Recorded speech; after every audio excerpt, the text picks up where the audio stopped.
up, guys? So today I'm gonna hit you with a video from one of my appointments with Dr. Matthew DiLallo over at Performance and Wellness Chiropractic. Now this was a week or two ago, but this is a session where I basically figured out that I've been rowing incorrectly basically the whole time I've been in the gym. You're gonna see some of the things that we work through, that we go through, and how he explains the proper position of your upper back that you should have to really benefit from rows fully.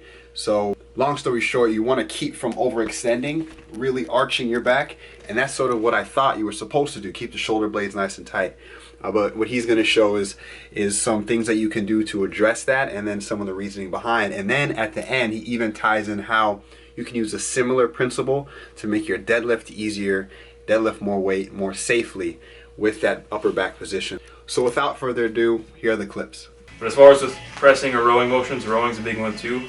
We dump into that, let's say like a 3-point row or a T-bar row.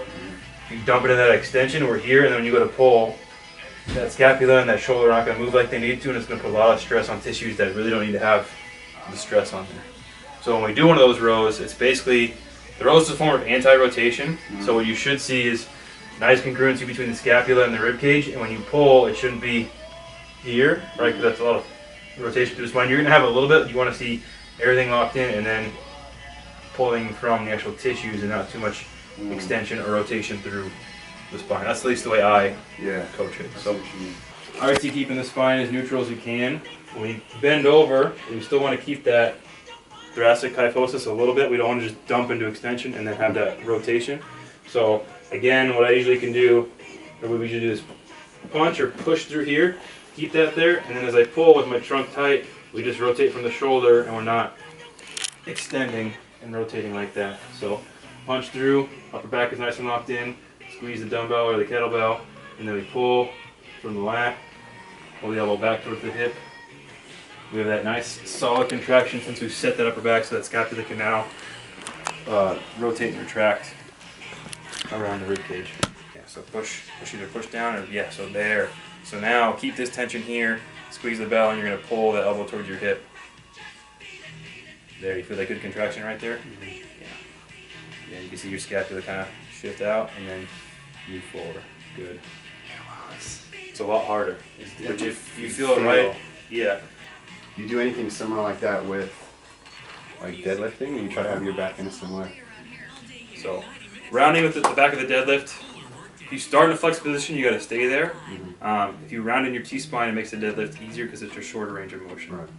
So I hold my arms out like this, so I kind of force myself into that little bit of a rounded upper T-spine, and then I just kind of fold forward again, and then I lock the bar in here, and I pull my hips down, chest up, and my T-spine position isn't really changing, just loading the hips more. So a lot of guys grab the bar and then they do that, and then they try and come up and they end up in this weird extended position. Usually they can't push their hips through because they're so overextended at the top.